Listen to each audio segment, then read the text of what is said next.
Putin achava que podia aterrorizar a Ucrânia. Um ataque de drone contra Kiev destruiu um marco cultural e matou ainda mais civis. Infelizmente, isso não é novidade na guerra na Ucrânia. Mas a Ucrânia não estava disposta a aceitar isso de braços cruzados. Uma ofensiva veio em resposta, instantânea, brutal e espalhada por vários dias. Os drones da Ucrânia atacaram na Rússia, na Crimeia e nos territórios ocupados. Putin quer matar civis, mas a Ucrânia está focada em eliminar os alvos estratégicos decisivos para vencer a guerra, e sua ofensiva colocou a Rússia em chamas. A Ucrânia teve que suportar muitos ataques de drones e mísseis russos nas últimas semanas. De acordo com alguns relatos, só na semana anterior ao dia 3 de julho, a Rússia lançou 1.371 mísseis e drones contra a Ucrânia, em uma das maiores semanas de ataques até agora. O ataque veio após algumas semanas em que a Rússia havia diminuído um pouco o ritmo, com rumores de que estava se poupando para uma semana em que lançaria uma ofensiva muito maior. Essa semana chegou. Na noite de 1º para 2 de julho, a Rússia atacou Kiev com força. Foram lançados 496 drones de longo alcance, junto com 74 mísseis, atingindo 28 locais na capital da Ucrânia. O ataque foi devastador. Pelo menos 30 pessoas foram mortas e mais de 90 ficaram feridas, levando o presidente da Ucrânia, Volodymyr Zelensky, a repetir seus apelos para que os aliados da Ucrânia forneçam os mísseis Patriot que prometeram, para que a Ucrânia possa deter os mísseis russos. Zelensky está certo. O ataque de 1º de julho a Kiev ocorreu pouco depois de outro, cerca de 15 dias antes, que também devastou a Ucrânia. O bombardeio em Kiev e outras regiões da Ucrânia matou ao menos 11 pessoas, 4 delas na capital, e destruiu um centro cultural, mostrando o desprezo cruel de Putin pelo país, que segue atacando. A Catedral Dormichan do século XI, que faz parte da Kiev-Pochersky Lavra, foi alvo de ataques. Um patrimônio mundial da Unesco e local de culto para muitos em Kiev, a catedral ficou com um enorme buraco em uma das laterais e chamas visíveis no telhado após um ataque em toda a Ucrânia que envolveu 611 drones e 70 mísseis. Essa é a estratégia de Putin. Matar civis por toda a Ucrânia com drones e mísseis aterrorizantes. A Rússia não se importa com precisão. Acertar alvos militares é um bônus. Tudo o que Putin quer é causar caos entre os civis na guerra que ele começou. Esses dois ataques brutais não poderiam ficar sem resposta. A Ucrânia sabia disso. Em resposta, lançou uma ofensiva de vários dias como retaliação aos 2 ataques a Kiev e aos ataques contra o resto da Ucrânia que a Rússia continua realizando. Refinarias, infraestrutura militar, a Crimeia anexada e os territórios ocupados estão todos em chamas após dias de ataques de longo alcance que fizeram a Ucrânia enviar uma mensagem direta a Putin. Vocês atingem civis, nós eliminamos alvos estratégicos. Comecemos pelas refinarias, onde a Ucrânia causa grandes danos e altera o rumo da guerra. Pouco menos de 2 semanas depois do ataque brutal da Rússia contra Kiev e sua catedral, a Ucrânia lançou drones contra as refinarias de Slaviansk e Yaroslavl. A Ucrânia destacou suas capacidades de longo alcance em ambos os casos. A primeira dessas refinarias fica a 300 quilômetros da Ucrânia, enquanto a segunda está a 700 quilômetros de distância. Em Slaviansk, um grande incêndio atingiu a refinaria e destroços de drones danificaram prédios. Em Yaroslavl, as estradas de entrada e saída da cidade foram fechadas enquanto os drones da Ucrânia deixavam sua marca. E ainda havia mais. Em 1º de julho, drones da Ucrânia atacaram a refinaria de petróleo de Ufa pela segunda vez em uma semana. Essa refinaria fica a cerca de 1.300 quilômetros da Ucrânia, relatou Zelensky em uma postagem no X. E o ataque fez o que os drones ucranianos fazem de melhor. Causou um grande incêndio em uma instalação cheia de materiais inflamáveis. Com esse ataque, a Ucrânia destruiu um dos principais produtores de lubrificantes da Rússia, usados em armas e veículos de Putin na linha de frente. Mesmo assim, a Ucrânia continuou. O segundo ataque de Moscou a Kiev ocorreu no mesmo dia em que Ufa foi novamente alvo, e a retaliação se impunha. A refinaria Kostovo, em Nizhny Novgorod, foi escolhida como alvo. No dia 2 de julho, a Ucrânia atingiu a refinaria com tanta força que danificou a principal unidade de destilação primária de petróleo bruto, a VT6, da planta. Essa única unidade representa 53% da capacidade de processamento de uma refinaria que processa 15 milhões de toneladas de petróleo bruto. Agora ela está inativa, assim como a AVT-5, que respondia por mais 25% da capacidade da planta de Kostovo. Kostovo foi desligada. Pode levar semanas até que a Rússia consiga colocá-la de volta em operação. Esse é justamente o tipo de problema que Putin não precisa agora. Os ataques cruéis de Putin contra civis ucranianos em Kiev são trágicos e um claro crime de guerra. Mas a Ucrânia responde mantendo o foco no objetivo. Ao atacar o petróleo russo, a Ucrânia sabe que pode desgastar a máquina de guerra, restringir o fluxo de dinheiro para os cofres do Kremlin e lembrar aos russos que a guerra do presidente ainda não acabou, sem atacar diretamente a população. O refino de petróleo russo é um campo de destruição. Os 3 ataques mencionados até agora são apenas o início. Em 6 de julho, a News Sky divulgou dados interessantes. O relatório afirma que a Ucrânia realizou 194 ataques contra refinarias de petróleo russas nos primeiros 6 meses de 2026, o que é 11 vezes mais do que o número de ataques semelhantes realizados pela Ucrânia no mesmo período de 2025. Para contextualizar, isso representa uma média de pouco mais de 32 ataques a refinarias por mês em 2026, o que nos mostra que a Ucrânia não apenas intensificou seu foco no petróleo russo. Com isso, incêndios em refinarias viraram rotina na Rússia. Os ataques a Ufa e Kostovo ampliam esses números, pois a Ucrânia busca atingir repetidamente as mesmas refinarias para impedir que a Rússia retome a plena capacidade.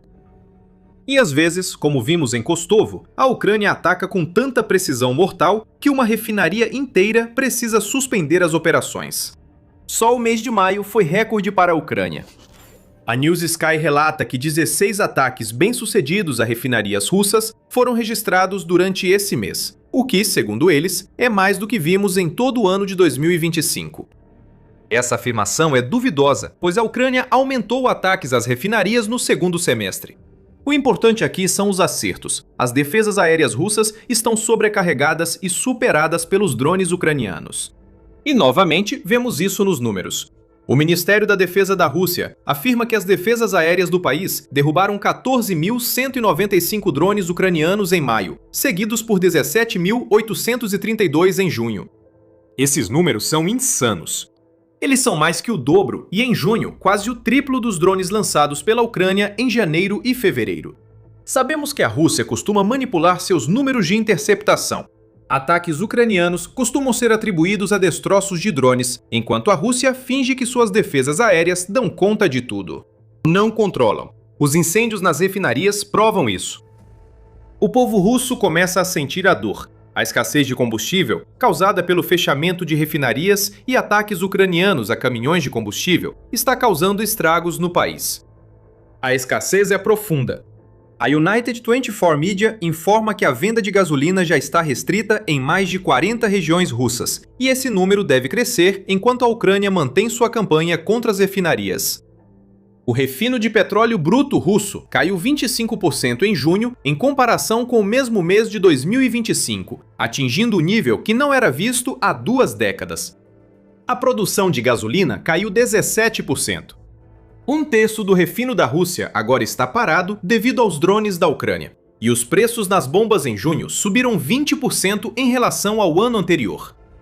Esta é a vingança da Ucrânia aos ataques de Putin contra civis. O povo da Rússia sente a dor sem ser atingido por mísseis e drones. Cada recusa nos postos de gasolina, toda vez que precisam juntar mais alguns rublos que não têm ou são orientados a ficar em casa, enquanto drones ucranianos atacam outra refinaria, tudo relembra a guerra. Os ataques de vingança da Ucrânia contra a Rússia por suas ações em Kiev foram militarmente brutais. Eles destroem alvos estratégicos e privam a Rússia dos recursos essenciais da guerra de Putin.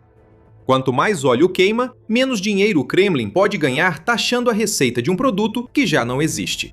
Se você pensa que a vingança da Ucrânia pelos ataques russos a Kiev se limitou à campanha existente, está muito enganado. Pelo menos 15 civis na Ucrânia morreram devido aos ataques da Rússia. Dezenas de outros ficaram feridos, e a Ucrânia fez a Rússia pagar ao atingir não só o petróleo, mas tudo o que permite Putin sustentar a guerra. Mas antes de falarmos sobre tudo isso, fica o lembrete de que você está assistindo ao The Military Show. Se ainda não se inscreveu, aproveite para clicar no botão e ativar o sininho. Os incêndios em refinarias não são os únicos problemas que a Rússia enfrenta. Durante a vingança contra as refinarias russas, a Ucrânia também atacou instalações de fabricação de material militar em todo o país. No dia 7 de junho, a Ucrânia lançou devastadores mísseis Flamingo FPF-P5 sobre a fábrica Titanskoy, que fica na cidade russa de Volgogrado. Esses mísseis, que podem percorrer cerca de 3.000 quilômetros e carregam uma ogiva de 1.150 quilos, têm sido uma adição destrutiva ao arsenal de longo alcance da Ucrânia. No fim de junho, os Flamingos destruíram uma fábrica que produzia sistemas de artilharia e equipamentos militares especiais. Vemos novamente a genialidade da Ucrânia diante da brutalidade de Putin. Se a Rússia matar civis em Kiev, a Ucrânia fará os soldados russos morrerem mais rápido no campo de batalha por falta de armas. 3 dias depois, a Ucrânia voltou a atacar. Revoltada com um ataque russo à catedral, enviou drones para uma fábrica de mísseis em Penza, que produz componentes para lançadores russos. Sem os componentes, a Rússia não pode lançar mísseis. Essa é a lógica, e a Ucrânia pode aplicá-la com ataques repetidos a essa e outras fábricas. Em 3 de julho, drones ucranianos atacaram uma instalação de energia em Belgorod, em retaliação aos ataques russos a Kiev nos dias 1º e 2 de julho. O local fabrica equipamentos usados em usinas russas. Enquanto isso, o jornal The Sun informou que drones ucranianos atingiram cerca de 12 subestações de energia na Crimeia, anexada ilegalmente. Esse tipo de ataque continua. Segundo reportagem de 5 de julho do Kyiv Independent, a Ucrânia lançou outra onda contra subestações de energia, destruindo 16 delas e causando apagões em toda a península em 48 horas, além de destruir depósitos de munição, pontes e atingiram um aeródromo na Crimeia. Simplesmente não para.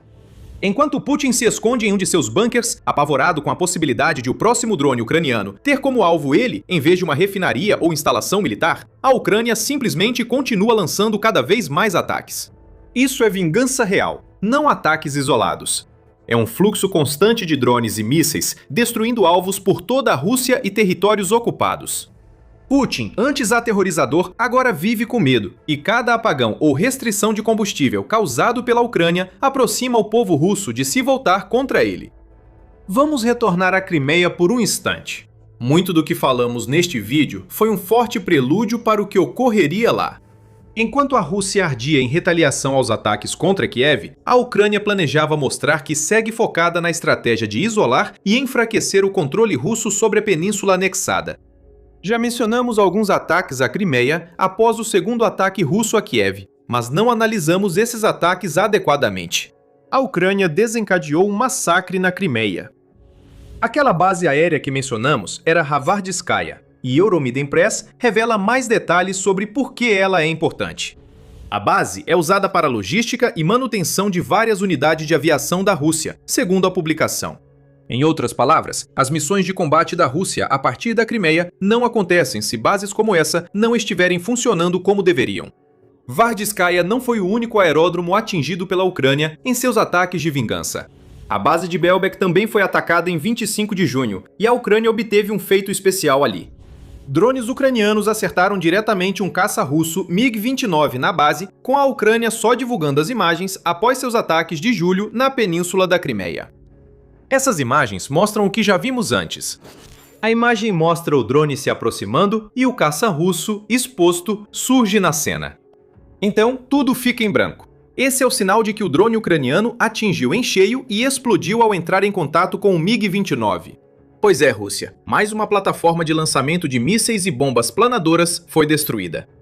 Quanto às pontes, os drones ucranianos atingiram em cheio em 2 pontes no Oblast de Donetsk.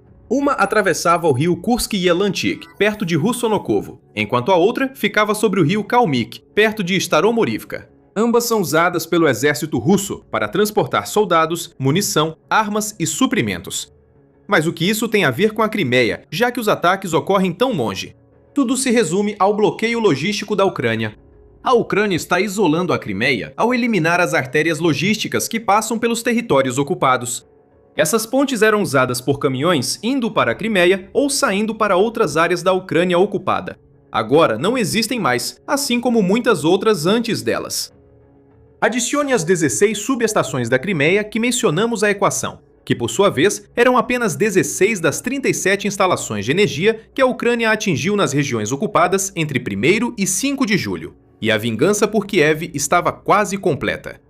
A Ucrânia destruiu 3 depósitos de munição em Donetsk, Luhansk e Kherson, coroando um ataque no domingo que foi um duro golpe para Putin.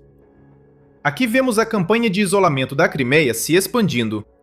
A Ucrânia segue focada na península, mas agora corta rotas logísticas mais para o interior dos territórios ocupados do sul e do leste, dificultando ainda mais o abastecimento das tropas de Putin na linha de frente.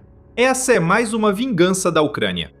Rússia atinge civis. Ucrânia destrói máquina de guerra russa. Gostaríamos de dizer que a escala dos ataques de retaliação da Ucrânia é suficiente para fazer o líder da Rússia pensar 2 vezes antes de lançar mais ataques contra Kiev. Mas Putin está desesperado, tornando-o perigoso. Sem avanço real em terra, a única arma eficaz que resta à Rússia é seu arsenal de longo alcance. Em 6 de julho, a Rússia respondeu à vingança ucraniana com um novo ataque a Kiev. O segundo ataque em 4 dias matou ao menos 15 pessoas, segundo o Kiev Independente.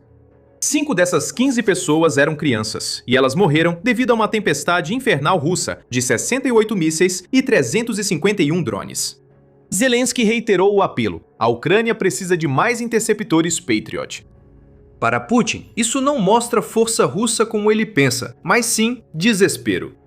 Putin sabe que a Ucrânia vai revidar, como já demonstrou com ataques de retaliação no fim de junho e começo de julho. Esses ataques de junho integraram uma ofensiva mensal em que a Ucrânia destruiu ou danificou 172 alvos da indústria de defesa russa e instalações de combustível, além de quase 3.000 outros alvos militares. Putin entende o custo dos ataques a Kiev para suas tropas, mas não consegue parar. Ele não tem outra escolha. Por mais trágicos que esses ataques sejam, eles são tanto uma provocação para a vingança ucraniana quanto uma forma de aterrorizar a Ucrânia em 2026. A Ucrânia já alertou Putin. Em 26 de junho, a Euronews noticiou que Zelensky autorizou uma operação de 40 dias pelo Serviço de Segurança do Estado, criada para pressionar Putin a acabar com a guerra. A operação abrangerá sanções de médio e longo alcance, como diz Zelensky, e já fez as autoridades fantoches russas na Crimeia decretarem estado de emergência na península. O significado dessa campanha de 40 dias para a Rússia é claro: muito mais ainda virá. Os ataques de drones e mísseis mostrados neste vídeo são parte da campanha da Ucrânia. Até o fim de julho, veremos muito mais disso. A Rússia não pode fazer nada a respeito. Putin sabe disso, e é por isso que tudo o que lhe resta é aterrorizar na esperança de que eles parem. Mas agora a Rússia foi reduzida a um estado tão lamentável que aceitou que esses ataques vão acontecer, e tudo o que ele pode fazer agora é tentar manipular a narrativa. Segundo o Instituto para o Estudo da Guerra, Putin tenta usar ataques ucranianos de longo alcance para justificar as ofensivas russas e os custos crescentes do conflito que iniciou. Essas desculpas não são para o Ocidente. Putin usa essas desculpas para convencer os russos de que suas ações são necessárias. A hipocrisia escorre de todos os poros de Putin. A manipulação não funcionará. O povo russo verá apenas a vingança da Ucrânia. Refinarias queimando, combustível sumindo, instalações militares destruídas e a Rússia continuará enfrentando dificuldades em terra. Os ataques da Ucrânia entre o fim de junho e início de julho foram uma vingança pelo que a Rússia fez em Kiev, mas a real vingança será a vitória resultante da destruição contínua da máquina de guerra russa. A campanha de longo alcance da Ucrânia já é notável, mas ao incluir ataques de drones FPV e de médio alcance, percebe-se o grande desafio que Putin enfrenta. Vamos te dar o destaque: 800 mil alvos verificados atingidos nos primeiros 6 meses de 2026. Quer saber como a Ucrânia conseguiu, por que isso importa e o que vem depois? Assista ao nosso vídeo. Se gostou do vídeo, inscreva-se no The Military Show e ative o sino para acompanhar nossa cobertura da campanha de longo alcance da Ucrânia. Obrigado por assistir!